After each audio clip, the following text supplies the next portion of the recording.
Min dinge verbind jou so sterk met 'n plek, gebeurtenis of 'n mens uit jou verlede, soos kos. Frik de Jager se koesterkos resepteboek is saamgestel uit handgeskrewe resepte van sy ma, ouma en ander invloedryke vroue uit sy verlede. 'n Kok reis tog deur sy eie lewenspad. Ons het stories gaan luister en van die resepte geproe. Hy begin sy kosontdekkingsreis deur sy ma se mengbakke uit te lek. Later begin hy handbyse deur eiers te klits en te help deegknie beskuit. Kosskrywer en chef Frik de Jager kon nie vir 'n beter kombuis gevra het om sy liefde vir kos van kindsbeen af te ontwikkel nie. Sy ma se sjokoladekoek was immer so gesog dat hy sny daarvan kon ruil vir wiskundehuiswerk. Pa was hy was tipiese bankbestuurder, so hy was 'n wonderlike pa, maar hy was nie eintlik daar nie. Maar my ma en ek was baie na aan mekaar. So ek het baie tyd saam met haar in die kombuis spandeer en sy het 'n baie groot rol gespeel van kleintyd af sonder dat ek dit bewus was in my belangstelling in dinge buite die normale. Jy het saam met jou ma in die kombuis groot geword het. Daai tyd was dit eintlik nie die norm gewees. Nee, seentjie was nie in die kombuis. Ja. Jy weet jy het gaan rugby speel, wat ek gedoen het. Maar daar was tog tye veral oor naweke. My ma het baie gebak. So ek het natuurlik vir die uitlek van die deksel van die bakke, die versiersuiker. Dit is nog steeds tot vandag toe. Ja, dis die wonderlikste ding, nee. Ja.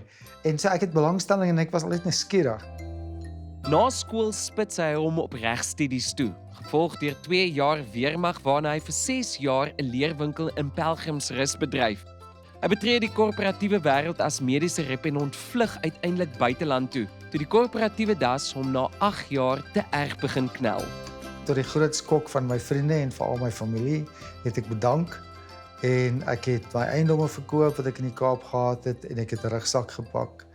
En ek het net pad gevat en ek het toe vir 2 jaar net nie gewerk nie. Ek het net heerlik gereis en wonderlike mense ontmoet. En dit was wonderlik. En dit was glad nie vir kos gewees nie. Agterna was dit vir kos, maar jy weet die nuuskierigheid om die stories te hoor en die stories hoor jy op kombuistafels. So ek het in die platteland saam met die 2-3 generasies vrouens om die tafels gaan sit. Nou het ek hulle mans oortuig dat ek is kosher, ja. En dan begin jy self gesels, so die kos dinge toe begin, maar nog steeds nie met die idee om iets daarmee te doen nie.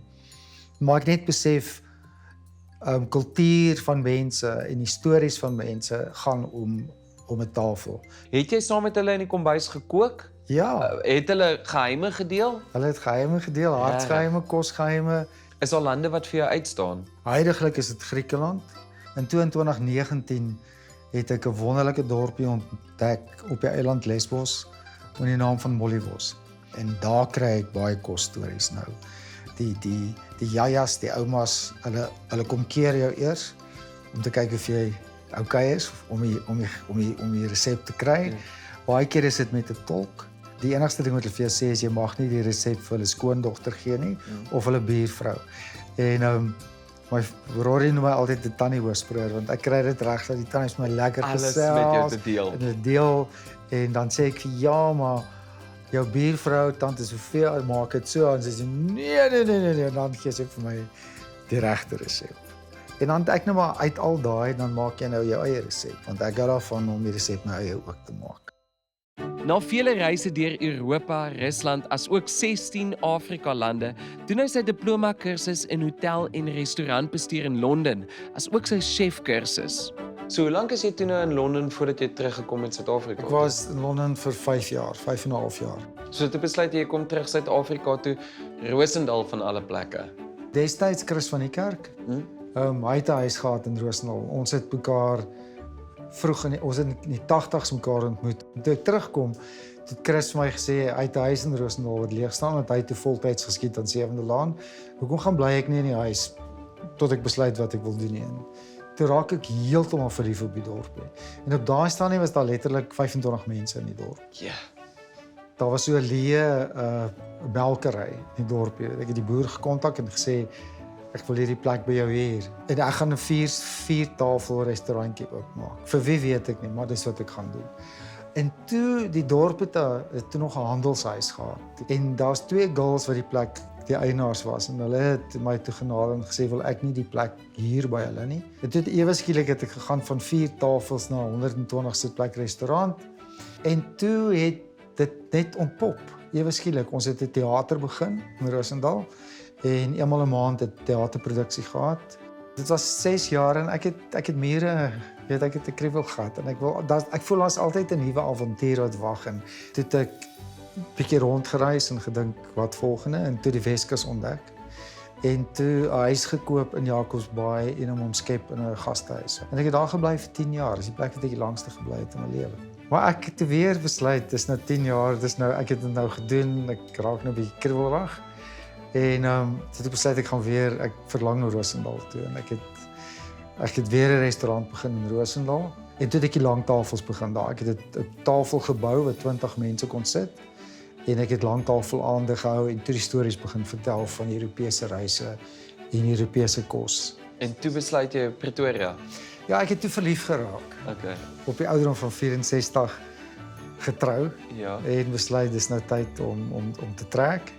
En dit is besluit ons kom Pretoria toe en ek het gedink ek gaan nie ophou kook nie, maar ek gaan afskaal en ek het gedink as ek so 1 tafel 'n maand doen, miskien 1 elke 6 weke. Hier by die huis doen ek maksimum 14 mense.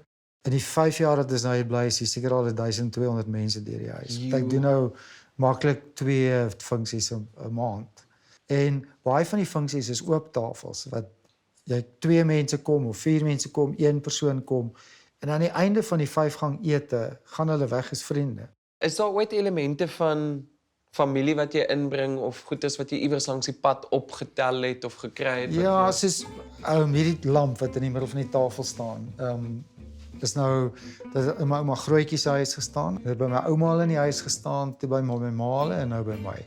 So as ek 'n lang tafel hou, brand hy altyd. Want ek voel altyd ek kanaliseer daai energie van daai 3 sterk vrouens en hulle eet saam met ons. Sy eerste resepteboek Storiekos is geïnspireer deur sy legio kosreise in die buiteland. Met sy nuutste resepteboek Koesterkos delf hy diep in die skatkis van plaaslike kontrykos. Maar ons begin met iets wat my ma altyd sonnaande vir ons gemaak het. Ja. So jy weet as jy nou jou maag vol geëet het aan 2 hoenders en baie groente en pampoenkoekies en lekker puddings. Die aand was altyd 'n sonnaande was altyd 'n ligte ete. So hierdie is 'n soort van 'n pilchard, jy weet 'n sardientert wat sy altyd vir ons gemaak het. Is hierdie vir jou 'n projek en veral hierdie boek, ek neem aan met die naam Koesterkos. Is dit iets wat verskriklik na in jou hart lê? Dit is, weet jy, toe ek dit geskryf het en soos ek nou die kos maak, is dit vir my 'n gesprek met my ma. Baie spesiaal. Ja. Want ek dink baie van die resepte ook in die boek kom uit handgeskrewe resepte wat jy nog by hulle gekry het. Geskrewe. En wat die wonder is van die resepte is, dis nie resepte wat destyds gepubliseer is in die ou huisgenoot of weet in die koerante of die ou kook en geniet nie. Hierdie is resepte wat die local girls op die plase en in die klein dorpies onder mekaar uitgeruil het. Hierdie een is kom uit my ouma se era uit. En so wat is oud, soos in die vroeë. Ja, dis hier by die 1920s, 1930s rond. Hoofgereg is 'n lekker storie. Toe ons in Leidenburg gebly het, was ons bure Grieke. En die Griekse tannie het dit vir my ma geleer. En dit was groot. Dit was net vir holidays en holidays gewees. Want dis die eerste keer wat my ma petersilie in die kos gesit het. So ek noem dit sommer my ma se gunsteling maalvleisdis. So Ek hoef nie eers te maak asof ek regtig dalk Ek is bly, ja, dit is maar vir ons kinders was dit heeltemal iets anders want dit was die eerste keer dat ons uitheemse kos geproe het. Dit was nie pompoen en aardappels en rys en vleis nie. Ek is baie keer bang om 'n kookboek te koop want ek is bang dat ek gaan nie die resepte self kan maak nie. Hoe ingewikkeld is die resepte? Baie eenvoudig. Wat wel moeilik was om die boek te skryf uit hulle resepte uit, is daai tannies van daai dae het aanvaar jy met sekere goed weet. So hulle metode en hulle bestanddele is gemeng. So ek het dit bietjie aangepas, maar ek het probeer om van die metodes autentiek te hou. Byvoorbeeld my ouma het aanvanklik mos in houtstowe, jy weet, gekook. En daar was nie temperatuurmeters in die oond. So hulle het 'n stuk wit karton in die oond gesit en dan getel hoe vinnig hy verkleur en daarvolgens het hulle bepaal wat jy hitte van die oond, of dit vir beskuit is, of vir brede is, of vir koek is. Dit is interessant. Pudding, my ma het 'n wonderlike ding gemaak in die naam van Joodse tert. Ek het probeer agterkom waar dit vandaan gekom het. Dit is eintlik 'n Weense tert, maar die vermoede is dat die Jode wat gevlug het, Suid-Afrika toe die resep saamgebring. Hierdie is onmenslik lekker. Is lekker, nee. Hoekom is hierdie boek spesifiek vir jou so spesiaal? Dit is vir my weer 'n gesprek met my ouma en my ma. En is ook om daai tydperk, daai era se huiskokke te eer. En dit wat hulle bereik het met baie min bestanddele. So dit is die hele 75 jaar van Suid-Afrikaanse kosgeskiedenis. Kyk, hulle sê die meeste mense het ten minste een boek in hulle, 'n waardige storie om te vertel. Frik, ek beloof, jy het genoeg stories en ervaring om 'n hele biblioteek te vul. Hierdie is lekker. Julle moet nou gaan, want ek wil 'n bietjie in rus en vrede eet. Cheers.